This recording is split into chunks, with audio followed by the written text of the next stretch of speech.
Shalom Akim, your brother Azza from GMSLondon camp. First and foremost, give all praises and glory to Yahweh, Hashem, Yahushai, Hashem, Rakakwadash.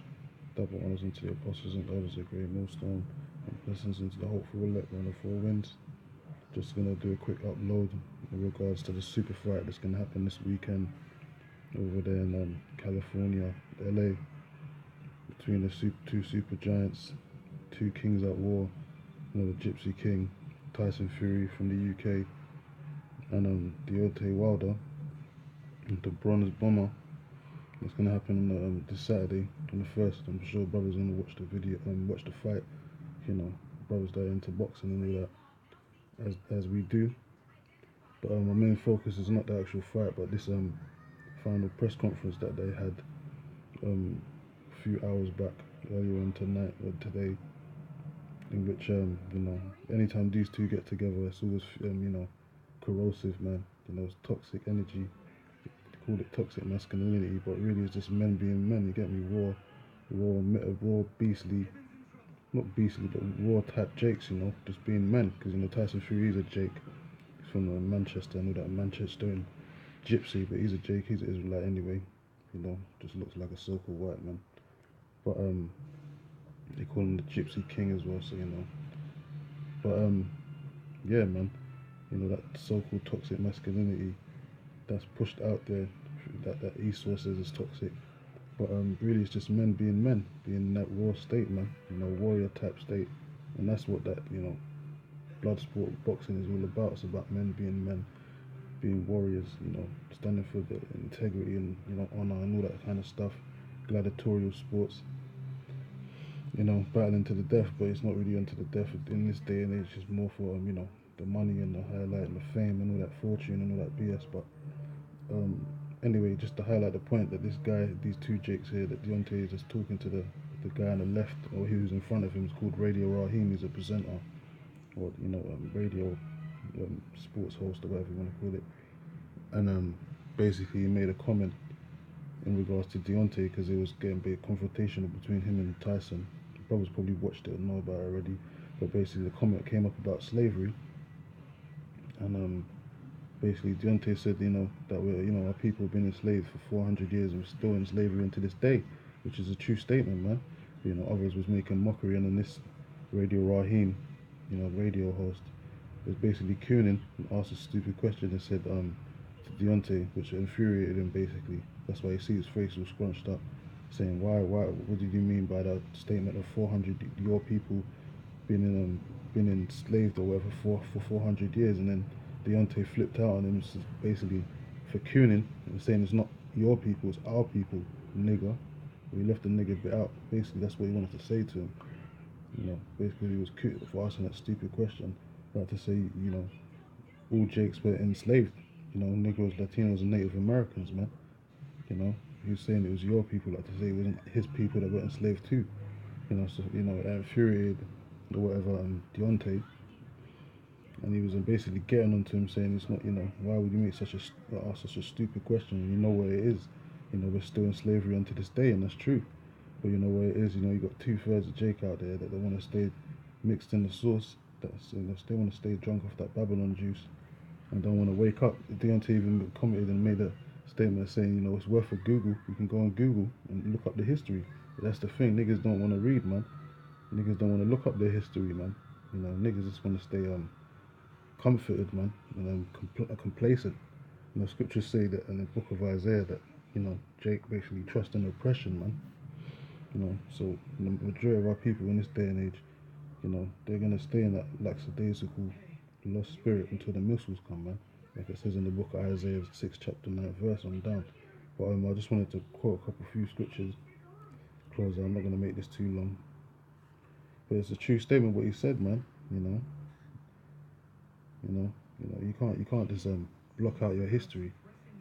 Block out the past, so to speak, because you don't know it. How you going to know your future, man?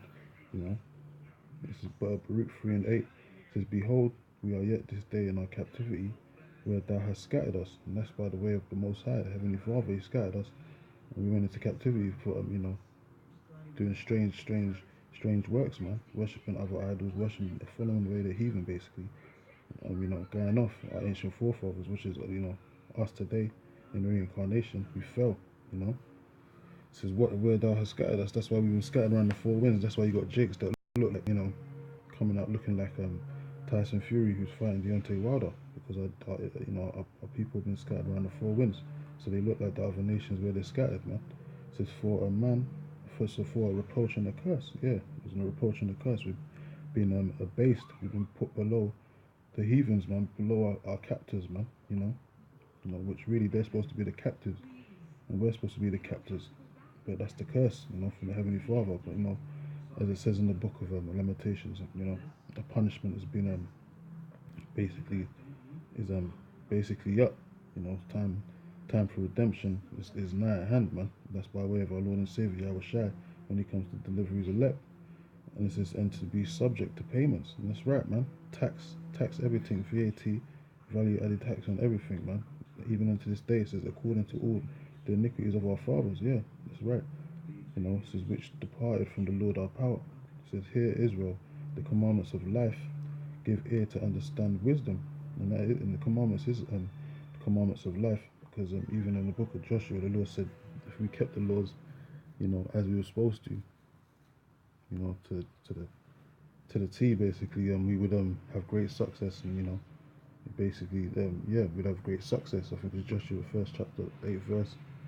You know that we would have been a blessed people, man, abundantly in life in general, man. Land, all of that shit, ownership, all of that good stuff, man. But we, as brothers know, we fell, and we couldn't keep that first covenant. That's why the Lord's coming with the second covenant, and He's going to put the law, statutes, and judgments on our inward parts, and our bodies are going to be changed, man, from corruptible to incorruptible. Meaning we're not going to be mortals no more. We're not going to have this fleshly mind state and these bodies of sin. We're going to have supernatural bodies, and we're going to be able to keep the laws and statutes and commandments of the Heavenly Father to perfection, man. That's that being as perfect as the Heavenly Father is in heaven. Matthew 5:48, if I'm not mistaken. Striving for the masteries, man. So that's what we're waiting for, that perfection, man. That immortality, But right now in this day and age, we're in our captivity, man. We're still in slavery, man. Still subject unto payments, man. But you got jakes out there that want to forget. They want to stay cooning, basically, man. House niggas, man.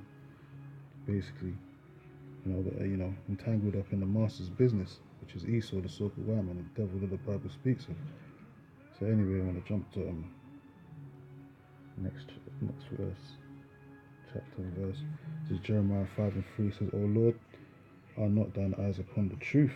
It says, thou hast stricken them, but they have not grieved. It's talking about 2/3 of Israel, man. They're in that derelict, reprobate type spirit. It says, thou hast consumed them. How did the Lord consume them? He broke us down, man. He threw us out the land of Israel. He let the whole land get taken by a bunch of heathens. Even unto this day, you got a bunch of heathens over there defiling the land. From Esau to Moab, all of them different nations. It says, but they have refused to receive correction. Yeah, 2/3 have refused to receive correction, man. That's why the Lord's coming with the time of Jacob's trouble, man. And the hour of temptation, and ultimately the nuclear missiles, man. The second death. To mess up 2/3 of you niggas out there that forgot the Lord, man. That refused to receive correction. Refuse to receive this word, man. Which is the correction, man. It says they have made their faces hardened than a rock. And that goes into the book of Ezekiel, because that's talking about Israel, man. It's a stiff-necked, hardened head people, man. Hard rock head people, man. Because you got the men of the Lord out there, from Apostle Tahar, the apostles and elders of GreatMillStone, that's been out there for 30 years, man, on the highways and byways, speaking to these stiff-necked people known as Israel, you Negroes, Latinos, and Native Americans. And most of the time, they don't want to listen, man. They don't want to receive correction. That's why 2/3 are going to receive damnation in this time, man. They're going to receive the judgment, man, of the Heavenly Father, the wrath. It says they have refused to return, and that's 2/3 of Jake, man. They refuse to return, man. They refuse to remember their history and remember who they are. Only a remnant shall return, as it says in the book of Isaiah. So verse 4 says, Therefore I said, surely these are poor, they are foolish. It says, for they know not the way of the Lord, nor the judgment of the Heavenly Father, of their power. It's the Most High stricken us, man. It's the Most High that broke us down and made us forget and made us discontinue from our heritage. It wasn't Esau, it was the Most High. He sent these devils upon us, man, you know, as a judgment, a form of punishment, man, for us breaking these laws, statutes, and judgments. But 2/3 don't even want to acknowledge that, man. So that's why the Lord's going to come down even harder this time on Jake, man. 2/3 going to get put out of their misery, man, you know, for that coonery type spirit, you know, forgetting they, you know, who they really are, which is biblical Israelites, not no damn Hamites, you know, or so-called Africans or anything like that. You're Israelites, man, you know, from your perspective tribes. So I want to read one more last scripture, or one or two, and then close out. Because it was, as I said, it was the Heavenly Father that put us in those situations. You know, he ruled from the kingdom of men. And Deuteronomy 28:68. This is how the Lord did it. You know, it says, and the Lord shall bring thee into Egypt again with ships. And in the modern day Egypt is talking about America, man. You know, the Western Hemisphere, you know, on this earth, man. Talking about the Americas. Because America is spiritually Egypt and spiritually Sodom, man. As it says in the book of Revelation 11:8. You know, because that the word Egypt is synonymous with being in bondage and being a captive, basically, man. Which in ancient Egypt, we was under the Pharaoh, under the original Hamites of that land in so-called Africa today, and we was enslaved under them Hamites, man, in the land of Egypt for 400 years, and it's indicative of the same time we went into Egypt again, you know, which is modern day America, you know, under this devil's hand, modern day Pharaoh, being Esau, man, so-called white people, for roughly about 400 years, and we're still in captivity unto this day until our Lord and Savior returns to deliver his elect, and we were taken there by way of ships. That's in the history. That's why Deontay said, you look up the Google, man, and you'll see. You know, as I said, 2/3 of our people, they're ignorant, man. You know, ignorance is bliss for 2/3 of Jake, man. And it says, by the way, wherever I spake unto thee, says, thou shalt see it no more again, and there ye shall be sold unto your enemies. We were sold, man. We weren't befriended by the so-called white man. We were sold. We were split up. You know, they separated the households. They split up men, woman, man, wife, son, and daughter. Sent us to different, you know, plantations and all that. We were sold, man, to our enemies, which was so-called white men, man, for bondmen and bondwomen, and no man shall buy you, which means no man was going to be able to redeem us in that time. That's why we was catching all that hell, because there's a punishment of the Lord, man. You know, as I said, you know, 2/3 they ain't gonna remember that. They ain't gonna, you know, think on that level, on that mind state, because they're settled on their lease, man. You know, they're a bunch of coons right now, and they trust in oppression. But that's why the Lord, as I said, is coming with Jacob's trouble to mess you 2/3 of you Jakes up, man. You know, they want to stay in a forgotten type spirit. Really, ultimately, it's the Heavenly Father's judgment for you. You know, going back from 2,000 years ago when you abandoned the Lord, gave up the Lord, man, to be crucified. So, you know, yeah, that was funny that he made that statement, but, you know, now we're in a time of remembering, man. You know, the truth is going to be flourishing all throughout the four winds. And now the end is now upon us, man. And our Lord and Savior Shah is about to make his re-entry into this realm, the second coming. And he's going to rule this time, man. He ain't coming to be crucified or to be touched, man. All damn dirty ass red-tailed Edomites ever again, man. He's coming to rule over his enemies, man. Take charge of this earth and this realm once more. Once more. So anyway, I want to close out. Give all praises and glory to Yahweh, Hashem, Yahweh Shai, Hashem, and until next time, I say Shalom.